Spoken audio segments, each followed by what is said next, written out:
আল্লাহ তাআলার অশেষ মেহেরবানিতে আমরা প্রতি বছরই আসন্না ফাউন্ডেশন থেকে উন্মুক্ত মাঠে ঈদের ব্যবস্থা করে থাকি। গত বছর আমাদের ঈদগাহে 10,000 মানুষ ঈদের নামাজ আদায় করেছেন। এবছর ইনশাআল্লাহ বিইذনিল্লাহ আমরা 15,000 মানুষের জন্য প্রস্তুতি সম্পন্ন করছি। আল্লাহ যদি তৌফিক দান করেন উন্মুক্ত মাঠে এবারও আমরা ঈদের নামাজ পড়ব এবং আল্লাহ তৌফিক দিলে আমি ঈদের নামাজের ইমামতি করব ইনশাআল্লাহ। আমরা গত বছর ঈদে যারা এসেছেন তাদের জন্য কিছু মেহমানদারির ব্যবস্থা রেখেছি। 3টা করে খেজুর, 1টা করে ফিরনির বাটি এবং 1 বোতল পানি। যারা আসছেন মুসল্লিরা সবাইকে আমরা খাওয়ানোর চেষ্টা করেছি। এবছর 15,000 মানুষের জন্য সেই প্রিপারেশন থাকবে। সেই সাথে গত বছর বাচ্চাদের জন্য বিভিন্ন রাইড ছিল। তারা ঈদের সারাদিন, ঈদের পরের দিন, তারপরের দিন সবার জন্য উন্মুক্ত। তারা মন ভরে এই রাইডগুলো উপভোগ করতে পারে। বিভিন্ন রকমের খেলাধুলার আইটেম তাদের জন্য থাকে।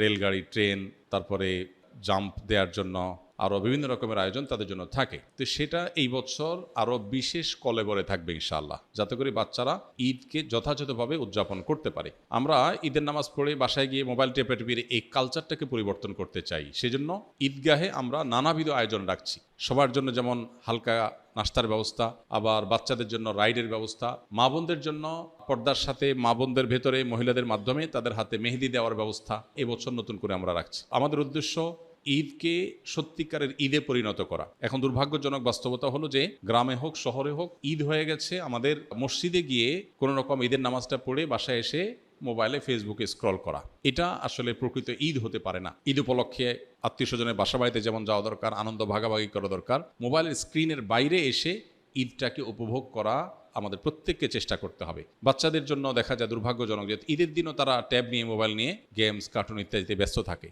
এর চেয়ে বড় দুর্ভাগ্যজনক আর হতভাগ্যজনক কি বিষয় হতে পারে? তো এই বিষয়টিকে মাথায় রেখে মূলত আমরা সুন্নাহ ফাউন্ডেশন থেকে উন্মুক্ত মাঠে ঈদগাহের এই আয়োজন এবং ঈদগাহকে, ঈদের আয়োজনটাকে প্রাণবন্ত করার জন্য শিশু বান্ধব, নারীদের জন্য উপযোগী, পুরুষদের জন্য আলাদা ব্যবস্থাপনা, এই সব কিছুকে আমরা ঈদকে কেন্দ্র করে প্রতি বছর করে থাকি। এবছরও 2026 সালে ইনশাআল্লাহ আমরা সে ব্যবস্থা রাখছি। এবছর আমাদের ঈদগাহে সকাল 7:30 ইনশাআল্লাহ আমরা ঈদের নামাজ আদায় করার ঘোষণা দিয়েছি।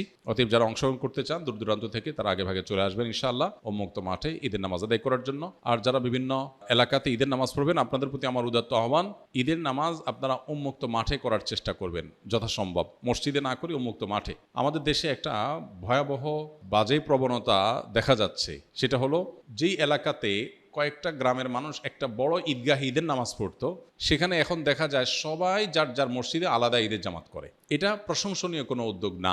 ইসলাম চায় যে ঈদের নামাজ হবে কেন্দ্রীয়ভাবে, অর্থাৎ অনেক ছোট ছোট এলাকার মানুষ একটা বড় জায়গায় একত্র হয়ে ঈদের নামাজ পড়বে। এতে ঈদের সৌন্দর্য পূর্ণরূপে প্রকাশ পায়। ইসলাম আমাদেরকে দেখুন পাঞ্জেগানা 5 ওয়াক্ত নামাজের কনসেপ্ট বা বিধান যেটা দিয়েছে, এখানে ছোট্ট একটা মহল্লার মানুষের দিনে 5 বার দেখা হয়। জামে মসজিদের যে ধারণা ইসলাম দিয়েছে, আমাদেরকে বিধান দিয়েছে, সেখানে কি হয়, ছোট ছোট মসজিদের মুসল্লিদের আর একটু বড় পরিসরে দেখা হয়।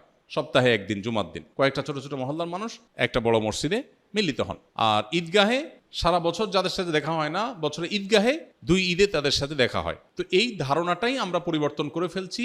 ক্ষুদ্র ক্ষুদ্র ছোট ছোট প্রচুর পরিমাণে জামাত করে ঈদের সৌন্দর্যটাও নষ্ট হয়ে যাচ্ছে। তো এই জায়গাটাতে আমাদের বিশেষভাবে মনোযোগ দেওয়া দরকার। দুর্ভাগ্যজনক বাস্তবতা হলো অনেক সময় দেখা যায় মসজিদ কমিটির লোকজন নিজেরা আলাদা চাঁদা তুলবেন, আলাদা টাকা কালেকশন করবেন, নিজেরা সভাপতি সেক্রেটারি হবেন, নিজের মসজিদ থাকতে সভাপতি সেক্রেটারি থাকতে আরেকজন ঈদগাহে গিয়ে নামাজ পড়ে মুসল্লি হিসাবে, এটা তো মানুষের হ্যাম্পার মনে করেন। খুবই দুর্ভাগ্যজনক বাস্তবতা। এই যদি হয় নিয়ত, তাহলে এই ঈদগাহ, এই ঈদের নামাজ আয়োজন করে কি সওয়াব হবে, আল্লাহর কাছে কি পাওয়া যাবে? এই জন্য আমরা চেষ্টা করব ইনশাআল্লাহ যতটুকু সম্ভব কেন্দ্রীয়ভাবে বা বড় পরিসরে ঈদের নামাজ আয়োজন করা, এবং মসজিদে নয় মাঠে ঈদের নামাজের ব্যবস্থা করব। হ্যাঁ, ঢাকা, চট্টগ্রাম শহরে এলাকা যেখানে আসলে পর্যাপ্ত মাঠ নাই, সেখানে আপনি মসজিদে ঈদের নামাজ ব্যবস্থা করেন। অনেক জায়গায় আবার আরেক কাজ করা, রাস্তা দখল করে ঈদের নামাজ পড়ে। রাস্তা যদি এমন হয় যে প্রাইভেট রোডের মতো, যে এটাতে কারোর অসুবিধা হবে না, বিকল্প ব্যবস্থা আছে, তাহলে নিরুপায় হিসাবে আপনি রাস্তায় দাঁড়াতে পারেন। কিন্তু অনেক সময় দেখা যায় যে একেবারে গুরুত্বপূর্ণ রোড মাথা ব্লক করে দিয়ে সেখানে আপনি নামাজ পড়ছেন না। এটার জন্য তো আপনাকে শরীয়ত পারমিশন দেয়নি। আপনি মানুষের চলাচলে ব্যাঘাত সৃষ্টি করবেন। নবী সাল্লাল্লাহু আলাইহি ওয়াসাল্লাম বলেছেন, ইয়াকুম আল জুলুস আলা তারিক, তোমরা রাস্তায় বসবে না, রাস্তা দখল করবে না। তো এই বিষয়গুলো আমাদের মাথায় রাখা দরকার। সুন্নাহ ফাউন্ডেশন থেকে আমরা যে ঈদ আনন্দ আয়োজন, শুধু ঈদের নামাজ না, কমপ্লিট প্যাকেজ রেখেছি। আমার বিশ্বাস দেশের প্রত্যন্ত অঞ্চলে অনেকেই চেষ্টা করলে এরকম আয়োজন করতে পারেন, যে ঈদ শুধুমাত্র নামাজ পড়ে বাসায় গিয়ে মোবাইল টিপা নয়, বরং ঈদ হলো আনন্দ ভাগাভাগি করা, বাচ্চাদের আনন্দ মেয়েদের আনন্দ, পুরুষদের আনন্দ, সবার আনন্দ শরিয়ার সীমার মধ্যে থেকে পূর্ণরূপে উপভোগ করা হলো ঈদ। ঈদকে কেন্দ্র করে আমাদের কিশোর গ্যাং, ছোট ছোট ছেলেফেলেরা অনেক সময় দেখা যায় অনেক উশৃঙ্খল আচরণ করে, অনেকে দেখা যায় পিক আপে গান বাজনা করে বেড়ায়, পুরো এলাকাকে অতিষ্ঠ করে বেড়ায়। এগুলোর বিরুদ্ধে আমাদের সামাজিক সচেতনতা তৈরি করতে হবে। পটকা ফুটানো, বিকট আওয়াজে গান বাজানো, এগুলোর বিরুদ্ধে আমাদের প্রত্যেককে সামাজিকভাবে কাজ করতে হবে। কারণ এগুলোর কারণে অনেক দুর্ঘটনা যেমন ঘটে, সবচেয়ে বড় কথা হলো এটা আল্লাহর হুকুম লঙ্ঘন হয়, শরিয়া বিরোধী কাজ হয়। অতএব এগুলোর বিরুদ্ধে আমরা সামাজিক সচেতনতা এবং নাহি আনিল মুনকার বা অসৎ কাজে বাধা প্রদানের ভূমিকায় সামাজিকভাবে আমরা অবতীর্ণ হব ইনশাআল্লাহ বিইذনিল্লাহ। এবং ঈদের আনন্দ যেন পরিপূর্ণ রূপ ধারণ করে, সেজন্য আমরা সবাই যার যার জায়গা থেকে কাজ করব। আসুন্নাহ ফাউন্ডেশন ঈদ আয়োজনে আপনাদেরকে আমরা দাওয়াত দিচ্ছি, যাদের সুযোগ আসে ইনশাআল্লাহ আপনারা এখানে ঈদের নামাজ পড়তে আসবেন। আমরা ঈদের নামাজ পড়বো, ঈদের নামাজ পড়ে আমরা মানুষের সাথে সাক্ষাৎ করি, লম্বা সময় থাকার চেষ্টা করি, আনন্দ ভাগাভাগি করার চেষ্টা করি। সবার প্রতি উদাত্ত আহ্বান থাকলো, দাওয়াত থাকলো, যারা আমাদের এখানে নামাজ পড়তে আগ্রহী তারা আসার জন্য। আর যারা মহল্লা নিজের এলাকায় নামাজ পড়বেন তারা উন্মুক্ত মাঠে ঈদের নামাজকে সুন্দরভাবে আয়োজন করার চেষ্টা করবেন এবং কেন্দ্রীয়ভাবে ঈদের নামাজ পড়ার চেষ্টা করবেন।